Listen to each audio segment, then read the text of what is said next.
Hörmətli media nümayəndələri, prokurorluq orqanlarında işə qəbulla əlaqədar növbəti artıq sadəcə 27-ci müsabiqənin başlanğıc mərhələsində sizi hər birinizi ürəkdən salamlayırıq.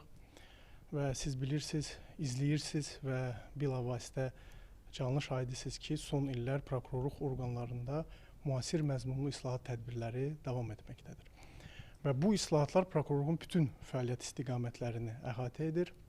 Bu istiqamətlərdən isə mən bugün xüsusi olaraq vurğulamaq istəyərdim. Ələxüsusda bugünkü tədbirin mövzusuna, kontekstinə uyğun insan resursları ilə iş və kadr islahatları bizim üçün çox mühüm əhəmiyyətə malikdir.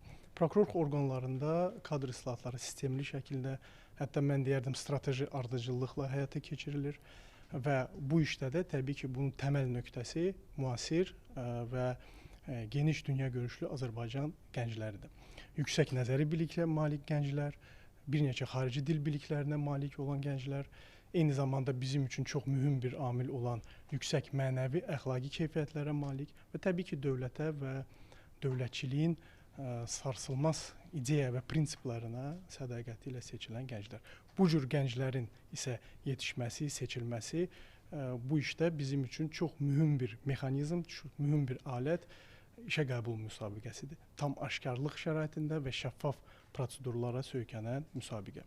Bilirsiniz ki, birinci dəfə məhz Ulu Öndər Heydər Əliyev tərəfindən 19 iyun 2001-ci il tarixdə müvafiq fərmanla əsasnamə təsdiq edilmişdi və həmin əsasnamə əsasən də bugünkü günədək, yəni 2002-ci ildən etibarən 26 müsabiqənin keçirilməsi təmin edilmişdir. Həmin müsabiqələrdə 1259 hüquqşünas prokurorluğa daimi qulluğa qəbul olunmuşdur və onlar da hal-hazırda prokurorluğun kadr korpusunun 93,2%-ni təşkil edir. Bizim üçün də çox sevindirici və qürur verici hal ondan ibarətdir ki, onların əksəriyyəti hal-hazırda yüksək təsnifatlı vəzifələrə, rayon prokuroru, şəhər prokuroru kimi, baş prokurorluğun müxtəlif struktur qurumlarının rəhbərləri kimi fəaliyyət göstərirlər. Bugün isə 50 vakant ştat vahidi üzrə növbəti sadəcə artıq 27-ci müsabiqənin keçirilməsini təmin edirik. Birinci tur mərhələsində, test mərhələsində və əvvəlki illərdə olduğu kimi Azərbaycan Respublikası Dövlət İmtahan Mərkəzi ilə əlaqəli şəkildə bu mərhələni keçirdirik.